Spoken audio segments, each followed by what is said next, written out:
Welcome to Casey Cares. We're the voices of Kansas City nonprofits, and we share the stories of local nonprofits and the individuals who drive them.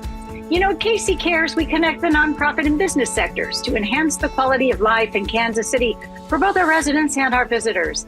This Casey Cares segment is brought to you by the Ewing Marion Kauffman Foundation, www.kauffman.org. I'm Ruth Baum-Biggis. The year 1990 was a pretty big deal. Around the world, history was being made. Nelson Mandela was released from prison. Germany was reunified, and major political shifts were happening everywhere you looked. And right here in Kansas City, in the metro area, something important was happening too. That year was the year that Kansas City, Kansas School Foundation for Excellence was founded. For more than 3 decades, this nonprofit has been all about embracing, empowering, and supporting students in the KCK Public School District, helping open doors to educational success and life after high school. We're excited to learn more about this incredible work that the foundation does, and we're welcoming its new executive director, Irene Caudillo. Welcome to Casey Cares. We're so happy to have you, Irene.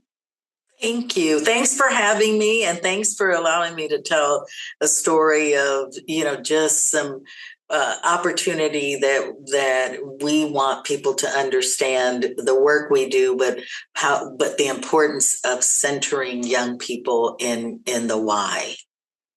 Well, I have to share a little secret with our audience. Pardon me. We know each other from life before Irene came to the foundation, and I would love for you to share a little bit about your background, because you've been at work helping this community for quite some time. Yeah, I take pride in the number of years, but also realize, those number of years create, the gray and the hair and where we've been. But it's been an honor to serve Wyandotte County. So for the past almost 33 years, the most of my journey has been in the nonprofit sector, working with children and youth services. In places like Catholic Charities of Northeast Kansas, Youth Opportunities Unlimited, SWOPE Health Services, and the longest term in all of that was with the El Centro, which is a organization serving primarily the Latino community. And I served as executive director for 10 years with that organization before heading to the mayor's office, where I was Mayor Garner's chief of staff. So overall, I think most of the journey, even though it's been community-based, a lot of that transferable skills when you get to, of course, public service in the local government. And I then find myself, what I've been saying to people is, I think it's that circle closing, because one of the things I did in 2015 through 2017, before that, 2014, was actually file to run for office, and the school district was really a passion of mine. It helped me raise 3 successful young adults that are today just blossomed and booming and are doing their thing and have become very important to the success, I think, of the district. So I actually filed to run, did not win an election, but was appointed between 2015 and 2017 on the school board. And those were the times where I really see, kind of where the new buildings were important to discuss. Mm-hmm. Some of those things I am just happy to see are actually moving forward and continue to move forward with more facilities, looking at the importance of our young people. So I feel like I'm closing that circle as well. But I do land here only 2 months in the organization and feel good about the seat I'm taking and know the responsibility I have. Well, it appears you have earned your stripes, so to speak. Before we dive into the foundation and everything, Talk a little bit about that journey of running for school board. Yeah. It seems like it's such a thankless position because you get in all the muddy issues. It definitely was during that period of time when I think there was just this comfort level for me to say, I should be doing more. And thinking about, a commissioner, even though I'm, sat in that seat over at the unified government, I was talking to people about kind of what was the thought. I also was raising young kids at the time. So I knew that once my children were kind of old enough and that I wanted to make sure I wasn't going to give my time elsewhere when it's needed with them, I just kind of spoke to my kids and my husband and I said, I really want to do this. I really want to do this. It's a lot different than other districts in particular because the KCK school district, you are actually voted on by everyone within the district boundaries. So it's not a core group. So I couldn't just be in my neighborhood and trying to really promote who I was and why I was interested. I had to go throughout most of KCK, which is that boundary, right? Most of KCK, or all of KCK, I should say, that has the boundaries.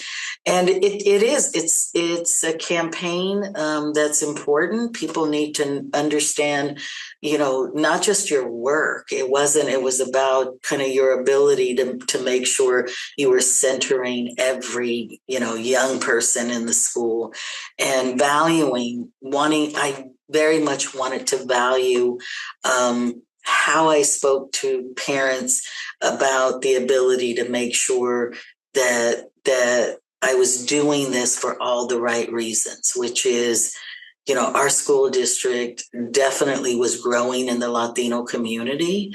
There was no representation on the board.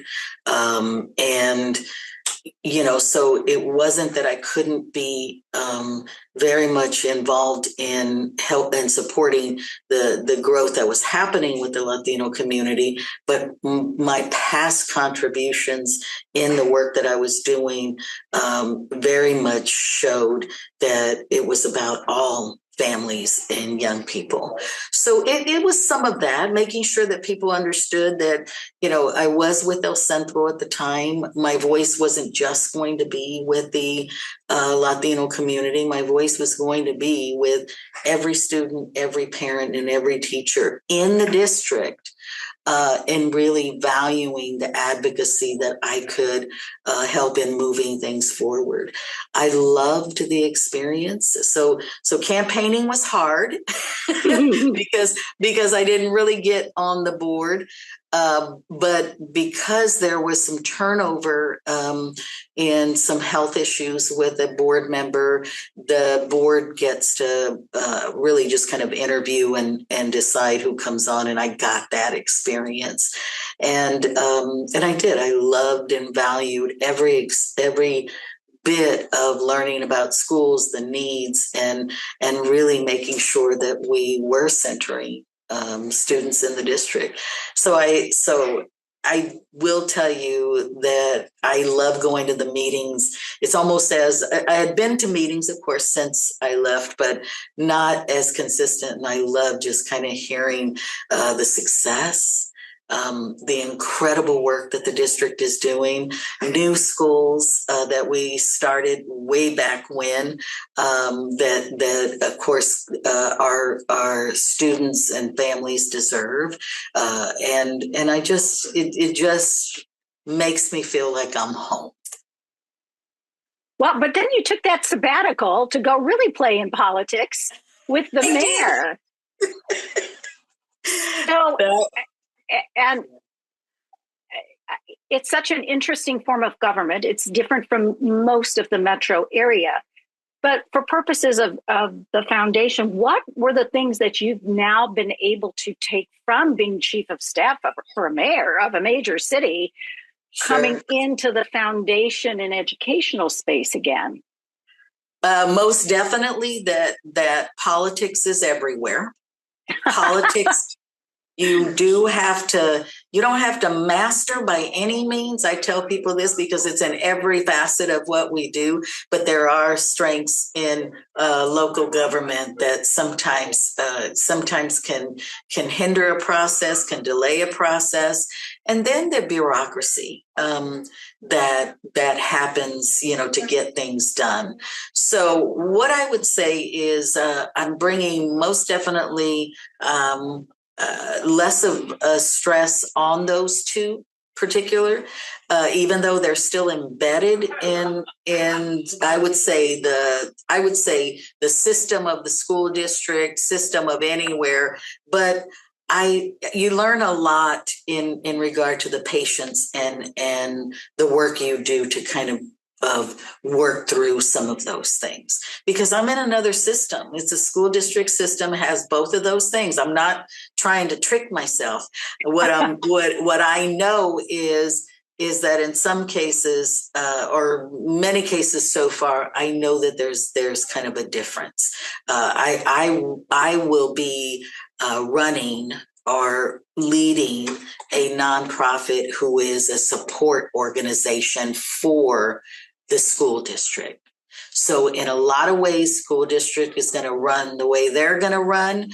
We have tight bonds in, the fundraising we're going to do with them, the work we're going to do to make sure that we're providing some funds in kind or work with the school district to give kids the resources that they need in particular.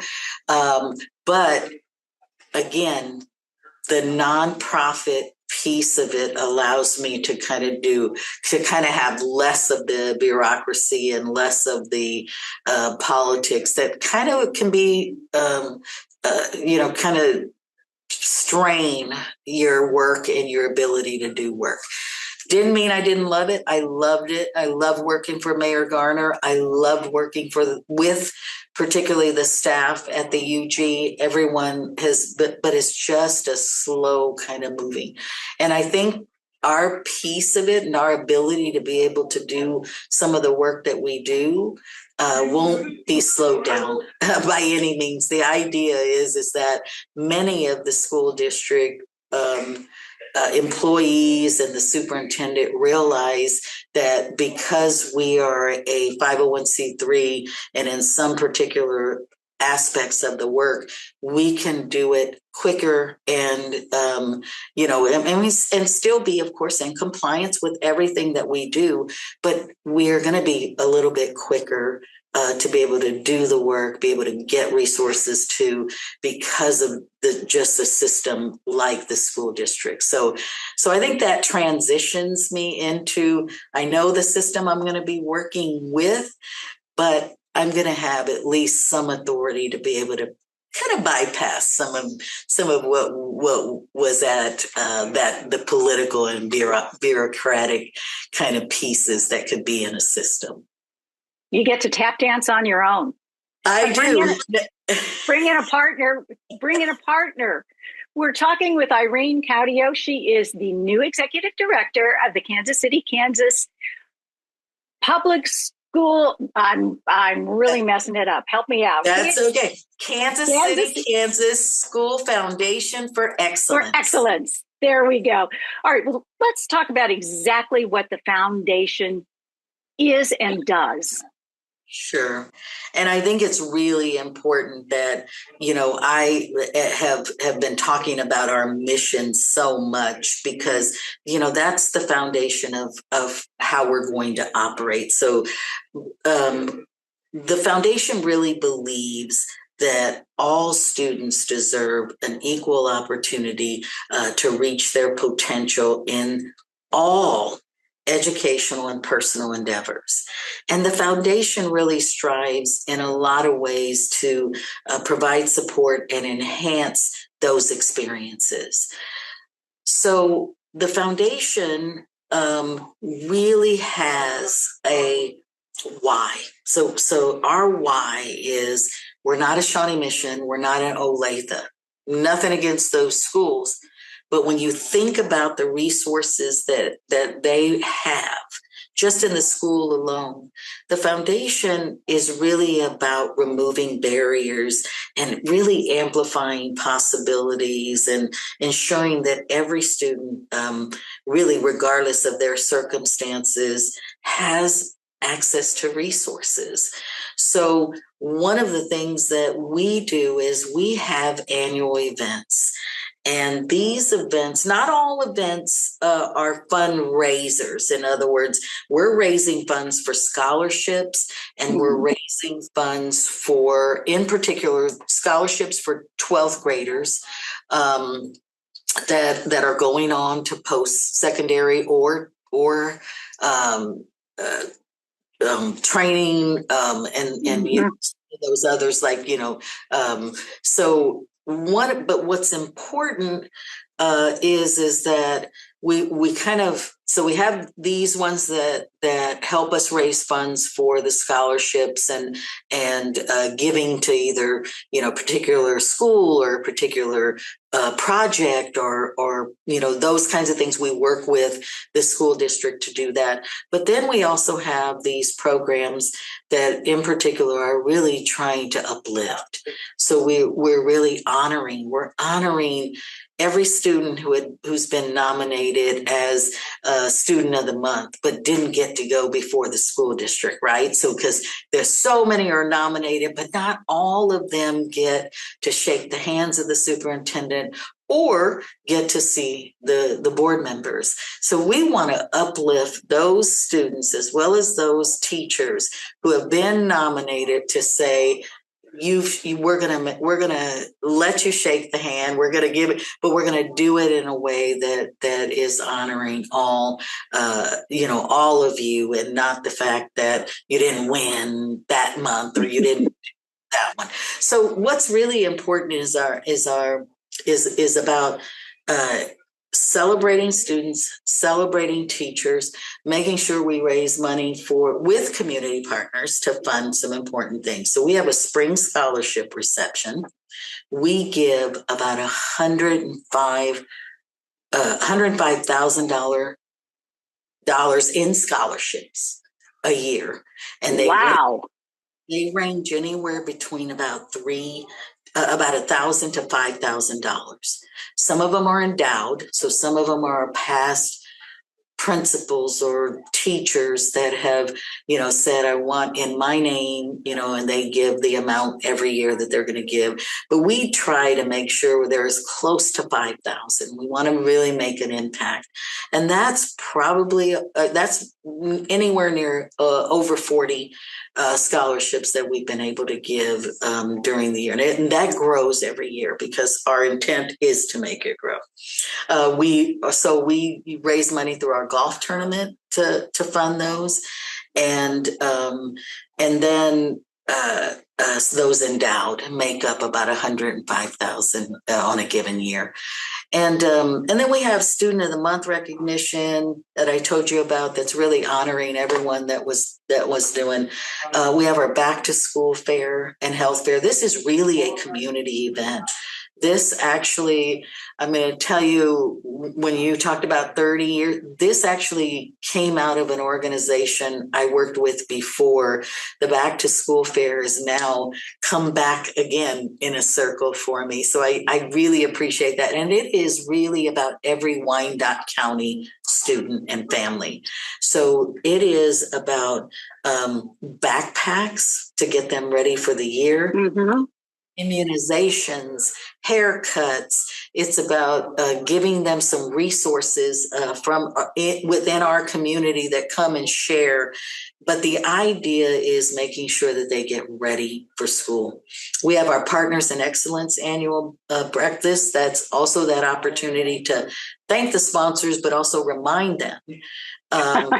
Scholarships are important, and then we have Reasons to Believe. It is an opportunity for us to raise funds, but it's also an opportunity to honor alumni, people who have come in and out of our school doors and have been successful and are nominated by anyone, and even themselves, they can nominate. And then we go through and we select, and last year actually we selected 17 alumni. And Wow. what we do is that we share their story. They help us raise funds, and we put banners throughout the community, particularly around the school district. But there's also banners at their the high school they graduated from, so that the students can see them on a regular basis. But we are the nonprofit arm where we can actually go for grants that can't go directly to the school district, but we work with them to receive grants for specific projects, so that, whether it's right now we're doing a literacy project with certain schools, a cluster of schools, and we're helping fund it, but they're working on evaluations and making sure that we can see some differences in whatever component that is kind of building on working with kids. We also are working with the Fellows Program, really taking folks that have some set of skills but did not go through to become a teacher, and work with them on a continuum to be able to gravitate towards that skill, whether it's arts or banking, and then really help them understand how to move themselves into the classroom. So it's not going back to school, but it's really getting them set up to utilize their skill and become the teacher that's helping us, because the lack of teachers that are going Right. So we're working with those two programs. In other words, we worked with them to get the grant from the foundation. And the idea is as many of those projects as we can continue to fund. So might be a small budget, but for the school district, in other words, our budget is small for the foundation, but this year alone, we will have given over $800,000 directly to programs, students, and that's the importance, and I think the value of our relationship is we're loaning our 501c3 because it's a charitable opportunity, but actually what we're doing is working to make sure that we align with the school district, so our kids, really do get what they need or benefit from resources that the school district doesn't have, and then also work with them to make sure that we are moving kids in career training or college and those scholarships. KCK School District is very diverse. It is. We are not in the friendliest of atmospheres in this political realm of the country right now. I'm not going to go there as to good, bad, or indifferent, but it's just what it is. Right. How is that impacting you, or is it? And how are you facing that challenge? The greatest part about the ability to be able to be in partner with the school district is being able to have these conversations about certain things that are impactful, and over 60% of the student body in KCK actually is Latino. They actually are Latino, and the rest are African American and Caucasian. Of course, Asian. You can't deny that there's some. So it is diverse, especially with the languages and what we know about refugees and those that have been placed, or I should say, brought home to KCK to live. So we do know that there's some diversity, but what we know is the largest is the Latino community, growing growing. But one of the things I think that we are looking ahead on in particular is how it has or might impact us, and what we have seen elsewhere, and that we want to be prepared for is when we start not seeing them come in, or fear because they've heard or they're hearing things in the community. So we have tackled or at least had a discussion about tackling what we would do if, so the scenarios. And I think what's very important is that we have a welcoming center in KCK for the diverse populations we serve, that are in continued conversation and communication, that are providing real honest information. And that if we do get to a point where we need, we're not seeing families or students come to school, it will trigger the school district to really just kind of begin to manage how we continue education, because we still can do online, but there are some I would say parameters from the state that we have to watch out for. But what we want to do is to make sure that our students don't fear coming to school, but we know that what's happening elsewhere is that it's not. Again, school, hospital, and church used to be kind of when it came to incidents of ICE or whatever. And right now we are seeing ICE in our community, but what we're seeing is kind of a better communication within some of our schools to make sure that they're not fearful, but that we're going to be able to support them in any way possible. I think a lot of things from federal and state that I have felt good about is having conversations with these particularly experts in on the ground, right? So I have the privilege of being able to see it through their eyes. And most of our principals, teachers, and district office folks are allowing us to be able to kind of be in a place with them and to have conversations about their next strategic planning, about what happens if in scenarios. So, yeah, I think one of the things I love is the ability to be able to work with them and find some resources that they might need in order to be more effective if something happens that really, hurts the process. We have a moment left. How can people find out all the great stuff that you're doing, volunteer, know about your events? Where should they go? One of the things that I love to do is to be able to tell people you can give, whether it's blood, sweat, and tears. We also take your dollars, and we have all of our programs and ways to give on our website at www.kcksfoundation.org. Well, I didn't want to be remiss and let everybody know where they can find out. You guys are doing all kinds of great work. Irene, I think they're so lucky to have you with your extensive background and your heart and your passion. Thanks for sharing about the foundation with us. No, thanks for having me. And anytime, I would love to be able to share some of our kids' stories and everything else that just makes me my heart is full to be able to share this with you and to be able to share our story. Thank you for joining us for KC Cares, Kansas City's nonprofit voice, and we're produced by a nonprofit as well called Charitable Communications.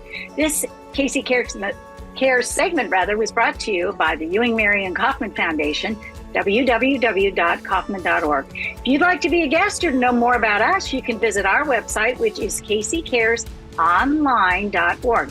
And spread the love. You'll find us on Facebook and Twitter at KC Cares Radio and on Instagram at KC Cares Online. And don't forget, Saturday mornings, you can catch us at 8 a.m. on ESPN 1510 a.m.